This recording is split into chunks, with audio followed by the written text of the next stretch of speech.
Hello guys, welcome to Career Media once again. My name is Gulshan Jha. Friends, MCC 2024 counselling के लिए deemed universities में जो NRI seat होती है उसके लिए जो भी स्टूडेंट अप्लाई करना चाहते हैं उन सभी स्टूडेंट को अपनी एनआरआई स्टेटस को कन्वर्ट करने के लिए from Indian to NRI convert करने के लिए सेट ऑफ डॉक्यूमेंट्स डीजीएचएस की को ईमेल करनी होगी, मेल आईडी पर मेल करनी होगी। क्या क्या डॉक्यूमेंट्स लगेंगे और इसका काउंसलिंग से क्या रिलेशन है ये हम आगे आने वाले टाइम पे बात करेंगे। सबसे पहले तो मैं आपको बता दूं कि डीम्ड यूनिवर्सिटी में दो तरीके की सीट होती है, एक मैनेजमेंट सीट होती है और एक एनआरआई सीट होती है। एनआरआई सीट के लिए जो भी स्टूडेंट अप्लाई करना चाहते हैं उनको सेट ऑफ डॉक्यूमेंट्स जो लीगल डॉक्यूमेंट्स हैं वो लीगल डॉक्यूमेंट्स डीजीएचएस को भेजने होते हैं, मेल करना होता है। उसके बाद डीजीएचएस उन डॉक्यूमेंट्स को वेरीफाई करती है और वेरीफाई करने के बाद एमसीसी की वेबसाइट पे वेरीफाइड डॉक्यूमेंट्स की, वेरीफाइड कैंडिडेट्स की लिस्ट पब्लिश करती है। उस लिस्ट में जिन स्टूडेंट का नाम रहेगा उसका मतलब ये है कि उन सभी स्टूडेंट के जो डॉक्यूमेंट्स है वो वेरीफाई हो चुके हैं और वो सही है, वो करेक्ट है एज पर वेरिफिकेशन। सो ये जो प्रोसेस है ये स्टार्ट हो चुकी है। इससे रिलेटेड जो नोटिस है वो एमसीसी की वेबसाइट पे आ चुकी है।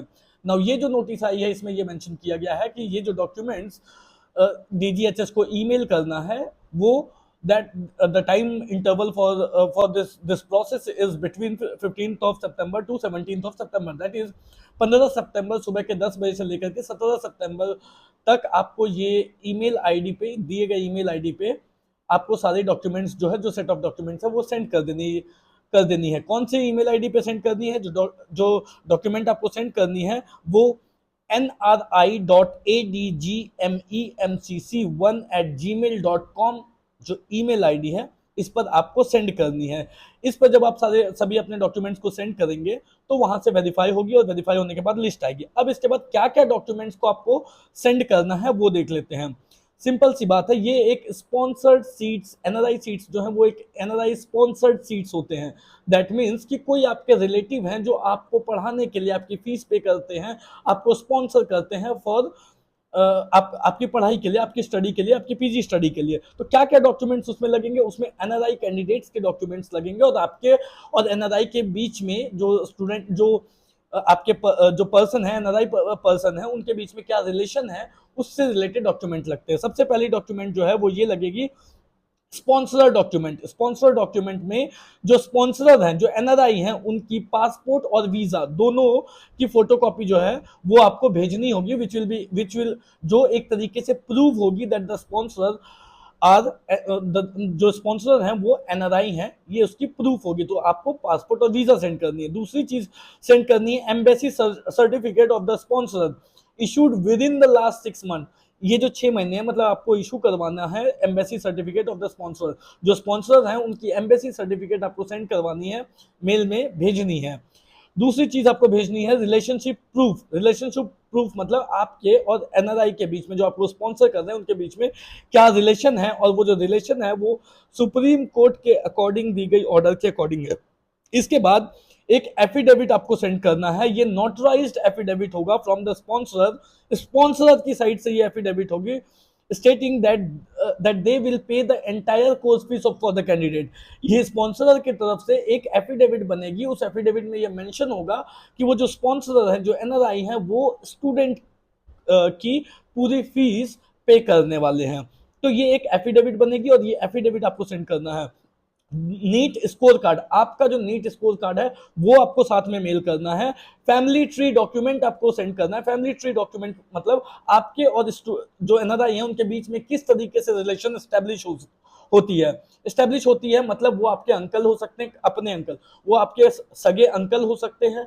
तो आप आपके वो जो अंकल हैं वो किस तरीके से हैं, वो पापा के साइड से हैं या मम्मी के साइड से हैं, पैटर्नल अंकल, मैटरनल अंकल। तो जो भी फैमिली ट्री बनती है, जो रिलेशन बनती है, उसका जो ट्री बनता है वो ट्री आपको बना करके जो है तहसीलदार से आपको उस पर जो है सिग्नेचर नोटराइज करवाना है और उसको भी आपको मेल में सेंड करना है।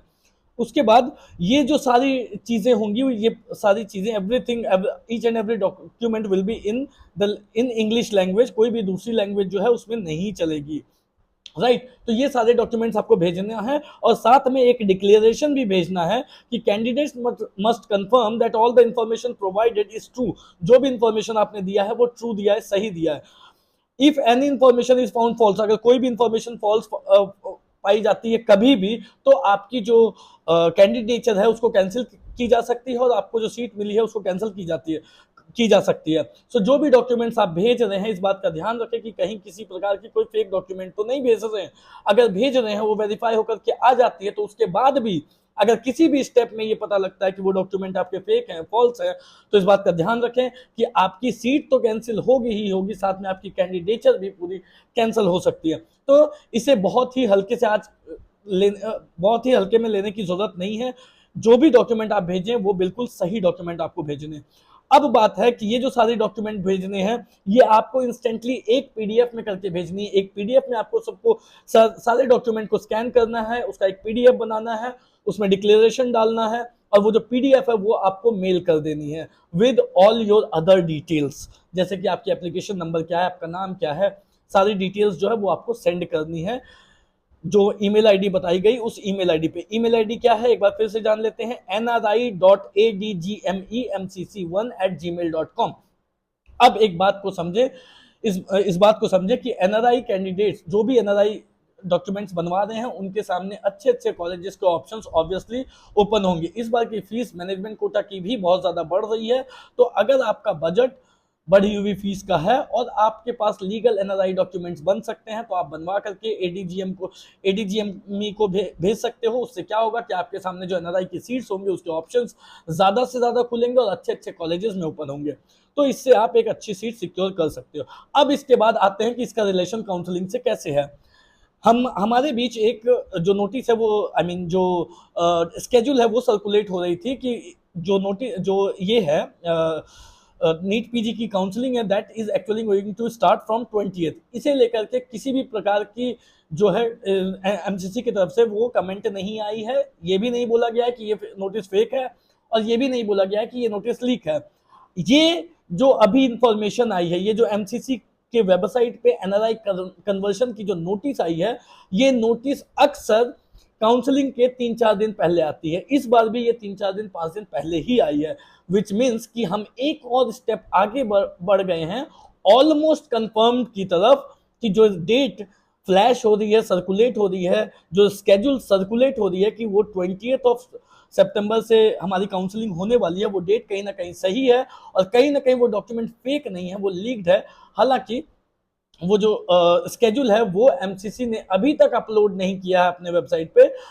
अगर ये सही है, अगर स्टिल मैं कह रहा हूं अगर ये सही है तो वेट करने का कोई फायदा नहीं होगा।